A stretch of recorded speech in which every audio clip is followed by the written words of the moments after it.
एक लड़के को अपने नेबर में रहने वाली लेडी अच्छी लगने लग जाती है। उसके बारे में उसने और भी जाना तो बहुत सारे राज बाहर आए। हेलो फ्रेंड्स, आज मैं आपको अमेरिकन अफेयर 2008 की एक हॉलीवुड मूवी एक्सप्लेन करने वाला हूँ। ये एक कमिंग ऑफ एज मूवी है। अगर आपको वीडियो अच्छा लगता है तो प्लीज इसे लाइक और कमेंट जरूर कर दीजिएगा।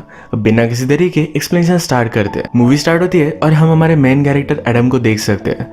एडम अपने स्कूल में था। वो अपने फ्रेंड से कहता है कि वो लड़का तुम्हें गे बुला रहा है कि इसके बारे में तुम कुछ भी नहीं करोगे, वैसे भी तुम कुछ कर भी नहीं सकते। इस तरीके से चिढ़ाने के बाद एडम के फ्रेंड ने उस लड़के को बहुत मारा। जब ये फाइट खत्म हुई तो एडम को भी मारता है। एडम एक कैथोलिक स्कूल में पढ़ता है तो वहाँ की सिस्टर वहाँ पर आई और इन दोनों को लेकर जाती है। इन दोनों को एक दिन के लिए डिटेंशन में डाल दिया गया था। एडम का फ्रेंड उससे बहुत ही गुस्सा था क्योंकि उसकी वजह से फाइट हुई थी। एडम भी रियलाइज करता है कि उसका ये करना बहुत ही गलत था तो उसे वो सॉरी भी कहता है। आज जो फाइट हुई थी इसमें एडम का टीथ टूट चुका है। वो घर जाकर इसे ग्लू से चिपका लेता है। रात में डिनर करते हुए कुछ न्यूड मैगजीन्स वो पढ़ रहा था, तभी अपनी नेबर पर उसकी नजर पड़ती है। उसकी नेबर हमारी और एक मेन कैरेक्टर है जिसका नाम है कैथरीन। कैथरीन किसी आदमी के साथ थी। उसने कुछ ज्यादा पहना नहीं था। एडम उसे देखकर एक्साइटेड हो गया। वो अपने आप को प्लीज करता है। वो कैथरीन को लेकर बहुत ही क्यूरियस था। अपनी स्कूल खत्म हो जाने के बाद उस पर वो नजर रखता है।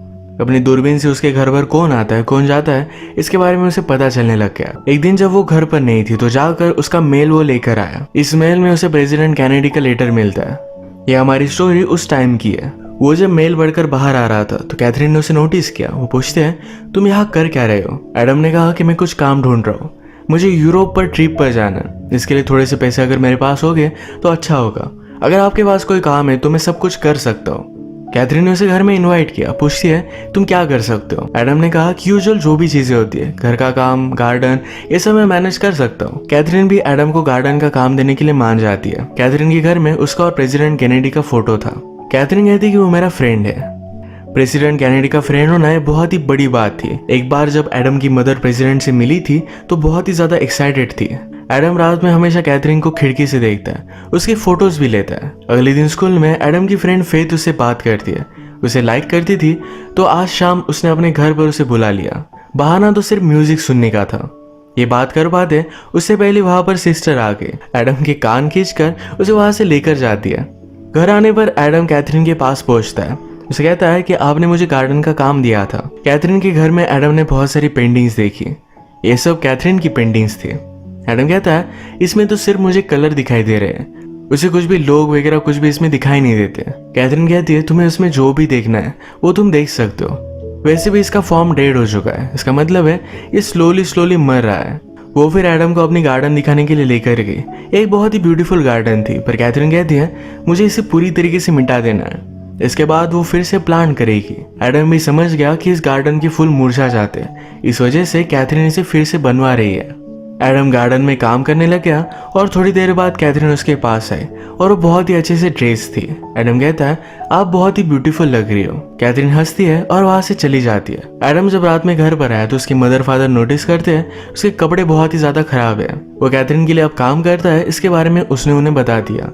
इस बात से उसकी मदर बहुत ही ज्यादा अपसेट हो गई थी। उसे समझाती है कि कैथरीन एक अलग टाइप की लेडी है, जो हमारी तरह नहीं है। उसने बहुत ही अलग अलग चीजें की हुई है। वो उसे इनडायरेक्टली बता रही थी कि कैथरीन का कैरेक्टर अच्छा नहीं है। एडम कहता है कि आपने ही तो कहा था कि मुझे कुछ पैसे कमाने चाहिए। ये बात एडम के फादर को भी सही लगी। वो कहते हैं तुम काम तो कर सकते हो, पर काम हो जाने के बाद डायरेक्टली घर पर आना। आज रात फिर से एडम कैथरीन के घर के सामने नजर रख रहा था तो उसने देखा कि बहुत बड़ी बड़ी गाड़ियां खड़ी हुई थी। उसने अपनी दूरबीन लगाकर देखी तो प्रेसिडेंट कैनेडी को वहां देखता है।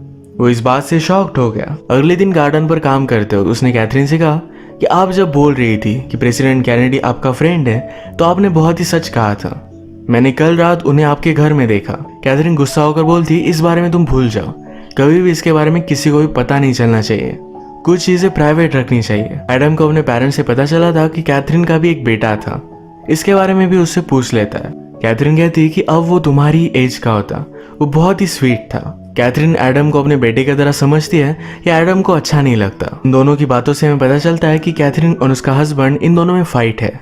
थोड़ी देर में जब कैथरीन घर से बाहर गई तो एडम उसका पीछा करता है। कैथरीन आज लूशियन से मिलने के लिए गई थी। लूशियन एक्चुअल में कैथरीन की एजेंसी के लिए काम करता था। इनकी एजेंसी इन्फ्लुएंशियल लोगों को, जैसे प्रेसिडेंट, बहुत बड़े बिजनेसमैन, इन लोगों को लड़कियां सप्लाई करने का काम करती है। लूसन कैथरीन को प्रेसिडेंट कैनेडी को कुछ बताने के लिए कह रहा था। वो एक पॉलिटिकल बात को लेकर प्रेसिडेंट को कुछ समझाना चाहते थे, पर कैथरीन की उससे उस तरीके से बात नहीं होती है। कैथरीन कहती है कि वो मेरा कुछ भी सुन नहीं रहा। उस रात जब वो प्रेसिडेंट से मिली थी वो लास्ट टाइम था। आज शाम फेथ ने एडम को अपने घर पर बुलाया था। उसके घर पर जाता है, ये म्यूजिक सुनते हैं और फिर किस करने लग गए। किस करते करते एडम का दांत निकल आया जो उसने ग्लू से चिपकाया हुआ था। ये फेथ को बहुत ही घटिया लगा। कहती है इस दांत को तुम फिक्स करवा दो, इसके बाद हम फिर से मिलेंगे। जब एडम ने अपने पेरेंट्स को बात बताई कि उसका दांत टूट चुका है तो उस पर वो बहुत ज्यादा गुस्सा हो गए थे। उन्हें लगता है कि इसके बारे में उसे पहले बताना चाहिए था। वो कैथरीन के घर पर काम कर रहा है, टूथ के बारे में नहीं बताया। इन सब बातों से मदर बहुत ही अपसेट थी। एडम भी अपसेट होकर कैथरीन के घर के बाहर घूम रहा था। उसने अंदर देखा कि पार्टी चल रही है। वो खिड़की से देखने लग गया। तभी कैथरीन का हस्बैंड जिसका नाम है ग्राहम, ये उसे पकड़ लेता है। उसने कहा कि इस तरीके से नजर रखना गलत बात होती है, मैं तुम्हें जेल में भी डाल सकता हूँ। उसे पकड़कर घर के अंदर लेकर आया। कैथरीन ने अपने फ्रेंड्स के साथ ड्रग किए थे। ग्राहम उससे कहता है कि तुम्हें हो क्या गया, तुम इतनी दूर क्यों चली गई। कैथरीन कहती है हमारे बेटे की डेथ हो जाने के बाद तुम्हें मेरा ख्याल रखना चाहिए था। ग्राहम भी यही बात चाहता है। वो फिर से अपनी फैमिली को पाना चाहता है, पर इन दोनों में बहुत बड़े झगड़े थे।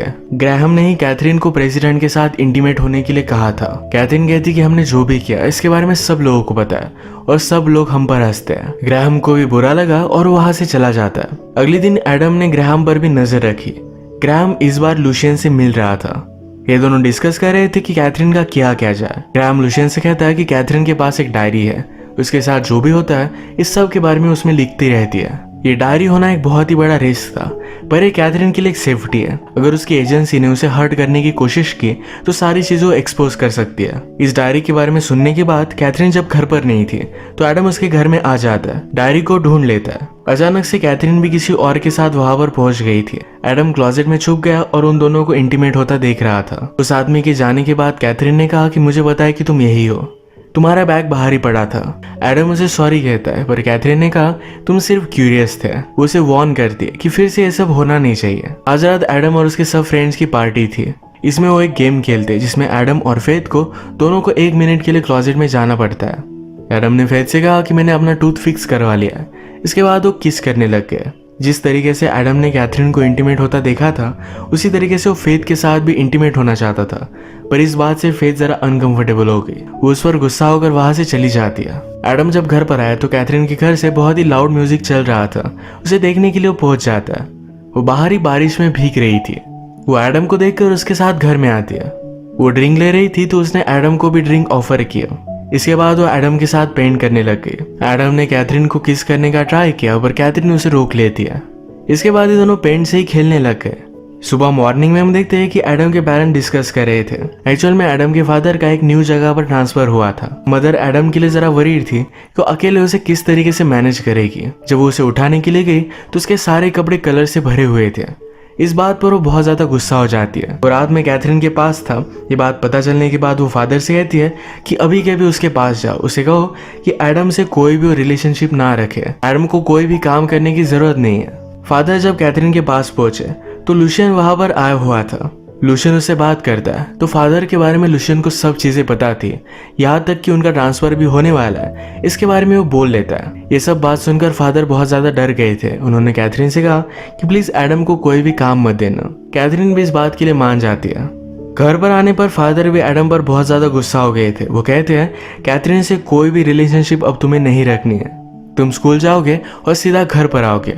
आज लुशियन कैथरीन को समझा रहा था कि तुम प्रेसिडेंट को समझाने की कोशिश करो, कुछ ना कुछ तो चीजें बदलनी चाहिए वरना प्रेसिडेंट को ही बदलना पड़ेगा। कैथरीन समझ गई कि कुछ ना कुछ तो गड़बड़ होने वाली है। उसने प्रेसिडेंट को कॉल कर वार्न करने की कोशिश की पर उसे पूरी तरीके से वो इग्नोर कर रहे थे। रात में वो व्हाइट हाउस पर भी जाकर आती है। वहां के गार्ड से उसने पूछा अगर प्रेसिडेंट को कोई गोली मार रहा हो क्या तुम उसके सामने आ जाओगे। गार्ड कहता है मैं मेरी ड्यूटी ऑनेस्टली करूंगा। इसके बाद मूवी में प्रेसिडेंट कैनेडी का असैसिनेशन हो जाता है। एडम को जब ये बात पता चली तो कैथरीन के पास आया। वो बहुत ही डिस्टर्ब थी, रो रही थी। एडम उसे सहारा देता है। कैथरीन कहती है इसमें मेरी गलती नहीं थी, मैंने उसे वार्न करने की बहुत कोशिश की थी। मौके का फायदा उठाकर एडम कैथरीन के साथ इंटीमेट होना चाहता था पर कैथरीन गुस्सा होकर उसे वहां से निकाल देती है। कैथरीन को पता चला कि उसकी नोटबुक गायब है। ये उसके लिए बहुत ही इंपॉर्टेंट थी। वो एडम के घर पर आई पर मदर उसे बात करती है। एडम से उसे मिलने नहीं देती है। कैथरीन ने कहा कि एडम के पास मेरी एक चीज है, प्लीज उसे वापस करने के लिए कहिए। घर पर कैथरीन से मिलने के लिए उसका हस्बैंड ग्राहम आया हुआ था। उसे कहता है प्लीज नोटबुक वापस कर दो, इससे तुम बहुत ही सेफ रहोगी। कैथरीन कहती है कि जब मैंने तुमसे शादी की थी तुम बहुत ही अलग पर्सन थे, अब तुम क्या बन चुके हो। ग्राहम कहता है कि प्रेसिडेंट की डेथ तो होने ही वाली थी, वो किसी का भी सुनता नहीं था, इसमें किसी की भी गलती नहीं है। वो कैथरीन से सॉरी कहता है। उसने कहा हमारे बेटे की डेथ के बाद मैं सिर्फ तुम्हें ही दोषी मान रहा था, वो एक एक्सीडेंट था जिसमें कैथरीन दोषी नहीं थी। ग्राहम ने कहा कि प्लीज मुझे माफ कर दो। वो फिर से उसके साथ नई जिंदगी स्टार्ट करना चाहता है। कहता है हम इन सब से दूर एक अलग कंट्री में चले जाएंगे। कैथरीन भी इस बात के लिए मान गई। शाम में वो लुशियन से मिलने के लिए जाती है। उससे कहती है तुम्हें नोटबुक में नहीं देने वाली, वो नोटबुक मेरी एक सेफ्टी है, अगर मुझे किसी ने भी हार्म करने की कोशिश की तो सारी चीजें मैं एक्सपोज कर सकती हूँ।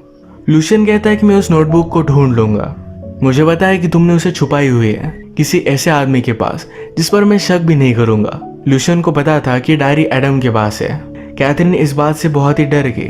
वो लुशियन के पास आती है और कहती है प्लीज वो डायरी मुझे वापस कर दो, अब मैं यहाँ से चली जाने वाली हूँ। लुशियन कहता है कि तुम क्यों जा रही हो। वो कहती है कि लाइफ में पर्पस ढूंढने के लिए। मेरा बेटा, मेरा आर्ट, ये सब चीजें मेरी लाइफ को मीनिंग दे देते हैं। जैसे आप बड़े होते जाते हो तो ये चीजें आप लूज करते हो। हमेशा आपको ढूंढती रहनी चाहिए, कुछ न्यू चीजें ट्राई करना चाहिए।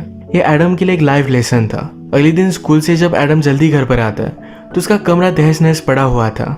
लुशियन घर पर आकर कैथरीन की डायरी लेकर गया था। एडम कैथरीन के घर पर पहुंचा तो वहां लुशियन है। उसने उस डायरी को जला दिया। लुशियन एडम से कहता है कैथरीन जरा डिस्टर्ब थी, उसने अपनी लाइफ अच्छी तरीके से जी है, और लास्टली वो जरा कंफ्यूज हो गई थी। जो तुमने पढ़ा और देखा इसके बारे में किसी को भी मत बताना। एडम पूछता है कि कैथरीन कहाँ है। लुशियन ने कहा कि आज तो तुम मिलने वाले थे। एडम उसी जगह पर कैथरीन से मिलने के लिए पहुंचा, पर कैथरीन की नीचे गिरकर डेथ हो चुकी थी। कैथरीन के हस्बैंड को इसके बारे में पता चलने के बाद उसे भी बहुत बुरा लगता है, पर लुशियन के खिलाफ वो कुछ कर भी नहीं सकता। कैथरीन की डेथ के बाद एडम बहुत अपसेट था। स्कूल में अपनी फ्रेंड्स के साथ उसकी बनती नहीं थी, क्योंकि फ्रेंड्स के बीच में उसने फाइट लगाई थी। उसके फ्रेंड्स मिलकर उसे बहुत मारते हैं। उसने जो भी किया इसका उसे बहुत रिग्रेट होता है। घर पर आने के बाद उसे कैथरीन से एक कुरियर मिला। उसने मरने से पहले एडम के नाम पर एक कुरियर कर दिया था। इसमें पेंटिंग के अलग अलग पार्ट्स थे। इस पार्ट्स को जोड़ने के बाद एडम की पिक्चर बनी। कैथरीन के डेथ के बाद एडम को समवॉट एक क्लोजर मिल जाता है। इस एक्सपीरियंस से वो सीखेगा और आगे बढ़ेगा। इसी के साथ ये मूवी एंड हो जाती है। अगर आपको वीडियो अच्छा लगा तो प्लीज इसे लाइक कर दीजिएगा। ये बहुत सारे मूवीज लेकर आते रहता हूँ, तो प्लीज इस चैनल को सब्सक्राइब कर दीजिए और बेल नोटिफिकेशन आइकन दबाना मत भूलिएगा। हम फिर से मिलेंगे और एक नई मूवी के साथ। तब तक के लिए थैंक यू और आप अपने आप का ख्याल रखिए।